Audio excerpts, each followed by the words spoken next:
ರಾಜಣ್ಣ ಅವ್ರದ್ದು ನಂದು ಎಷ್ಟು 50 ವರ್ಷದ ಮೇಲಿನ ಸ್ನೇಹ ಆಯ್ತಾ. ಮತ್ತು ಈ ಸಂದರ್ಭದಲ್ಲಿ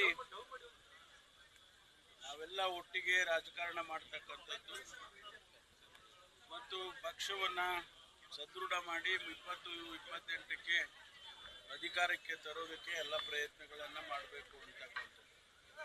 ಹಾಗಾಗಿ ಇವತ್ತು ನಾವೆಲ್ಲ ಒಟ್ಟಿಗೆ ಇದ್ದೀವಿ ಅಂತೇಳಿ ಒಂದು ಸಂದೇಶ ಹೋಗ್ಬೇಕಲ್ಲ. ಅದಕ್ಕಾಗಿ ಮತ್ತು ನನಗೆ ಆತ್ಮೀಯ ಸ್ನೇಹಿತ ಜೊತೆಗೆ ಮಾಜಿ ಸಚಿವರು, ಶಾಸಕರು, ಸಾರ್ವಜನಿಕ ಬದುಕಿನಲ್ಲಿ ಸುದೀರ್ಘವಾದಂಥ ರಾಜಕಾರಣ ಮಾಡಿ ವಿಶೇಷವಾಗಿ ಸಹಕಾರಿ ಕ್ಷೇತ್ರದಲ್ಲಿ ಕೆಲಸ ಮಾಡಿರ್ತಕ್ಕಂಥದ್ದು. ಹಾಗಾಗಿ ನಮ್ಮ ಭೇಟಿ ಏನು ಹೊಸದೇನಲ್ಲ ಅಥವಾ ಅನಿರೀಕ್ಷಿತನೂ ಅಲ್ಲ.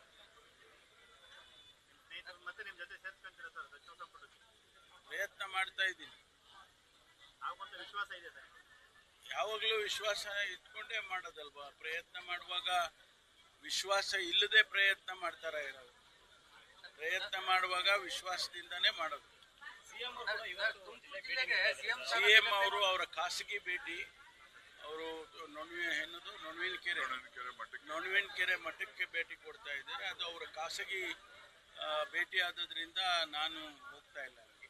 ತುಮಕೂರು ಜಿಲ್ಲೆಗೆ ಸಿಎಂ ಸ್ಥಾನ ಸಿಗುತ್ತೆ ಅನ್ನುವಂತ ನಿರೀಕ್ಷೆಯಲ್ಲಿ ನಿರೀಕ್ಷೆ ಹುಸಿ ಆಯ್ತು ಅಂತ ಇಲ್ಲ. ಹೈಕಮಾಂಡ್ ಅವರ ತೀರ್ಮಾನ. ನಾನು ಮೊದಲಿಂದನೂ ನಿಮಗೆಲ್ಲ ಹೇಳ್ತಾ ಇದ್ದೆ, ನಮ್ಮಲ್ಲಿ ಹೈಕಮಾಂಡ್ ಅಂತ ಇರ್ತಕ್ಕಂಥದ್ದು, ಅವ್ರೇನು ತೀರ್ಮಾನ ತಗೊಳ್ತಾರೋ ಅದಕ್ಕೆ ಬದ್ಧವಾಗಿರ್ತೀವಿ ಅಂತ ಹೇಳಿದ್ದೆ ನಾನು. ಇವತ್ತು ಅವರು ತೀರ್ಮಾನ ತಗೊಂಡಿದ್ದಾರೆ. ಶಿವಕುಮಾರ್ ಅವರು ಅಪಾರವಾದಂಥ ಅನುಭವ ಇರ್ತಕ್ಕಂಥವ್ರು.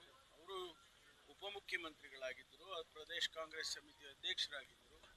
ಹಾಗಾಗಿ ಇವತ್ತು ಅವರನ್ನು ಈ ಸಂದರ್ಭದಲ್ಲಿ ಹೈಕಮಾಂಡ್ನವರು ಪರಿಗಣಿಸಿದ್ದಾರೆ. ನಾವೆಲ್ಲರೂ ಅವ್ರ ಜೊತೆಯಲ್ಲಿ ಒಟ್ಟಾಗಿ ಕೆಲಸ ಮಾಡ್ತೀವಿ.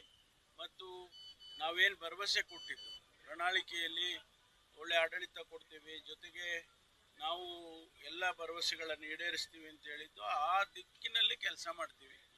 ಇದರ ಜೊತೆಗೆ 3 ವರ್ಷ ಸತತವಾಗಿ ಮಾನ್ಯ ಸಿದ್ದರಾಮಯ್ಯನವರು ಒಳ್ಳೆ ಆಡಳಿತವನ್ನು ಕೊಟ್ಟಿದ್ದಾರೆ, ಹಣಕಾಸಿನ ಶಿಸ್ತನ್ನು ಕಾಪಾಡಿದ್ದಾರೆ. ಹಾಗಾಗಿ ಅವರಿಗೂ ಕೂಡ ನಾವು ಅಭಿನಂದನೆ ಹೇಳಬೇಕಾಗ್ತದೆ. ಕ್ಯಾಬಿನೆಟಲ್ಲೇ ನಾವು ಹೇಳಿದ್ದೇವೆ, ಆದರೂ ತಮ್ಮ ಮುಂದೆ ಹೇಳೋದೇ ಬೇರೆ ಅಲ್ವಾ. ಹಾಗಾಗಿ ಅವರು ಕೂಡ, ಅವರ ಮಾರ್ಗದರ್ಶನನೂ ಕೂಡ ಇರುತ್ತೆ ಸರ್ಕಾರಕ್ಕೆ. ತೃಪ್ತಿ ಯಾವಾಗಲೂ ಇರುತ್ತೆ. ಅತೃಪ್ತಿಯಾಗಿ ಯಾವತ್ತೂ ಇಲ್ಲ. ನಾನು ತೃಪ್ತಿಯಾಗೇ ಇದ್ದೀನಿ.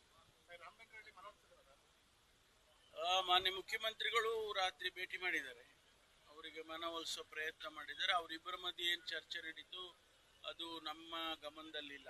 ಆದರೆ ನನಗೆ ಬಂದಿದ್ದ ಮಾಹಿತಿ ಪ್ರಕಾರ ಅವರು ಒಪ್ಪಿಸ್ತಾ ಇದ್ದಾರೆ ಅಂತ ಹೇಳಿ ಹೇಳಿದ್ದಾರೆ.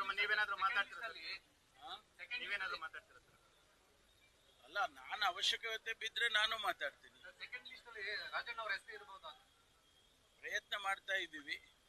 ತುಮಕೂರಿಗೆ ಇನ್ನೊಂದು ಸ್ಥಾನ ಕೊಡಿ. ಮುಂದೆ ನೋಡೋಣ. ಈಗಿಂದ ಹೇಳ್ರಿ ಅಂದ್ರೆ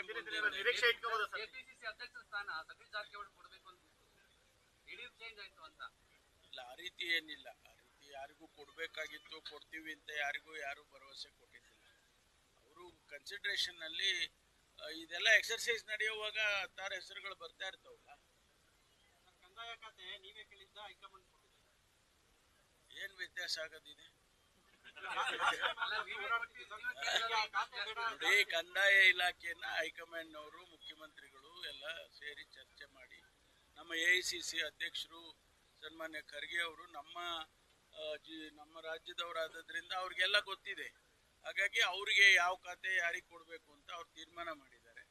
ಕೆಲಸ ಮಾಡೋದಷ್ಟೇ ನಮಗೆ ಹೇಳಿರೋದು. If this resonated with you, follow News Trail for similar content.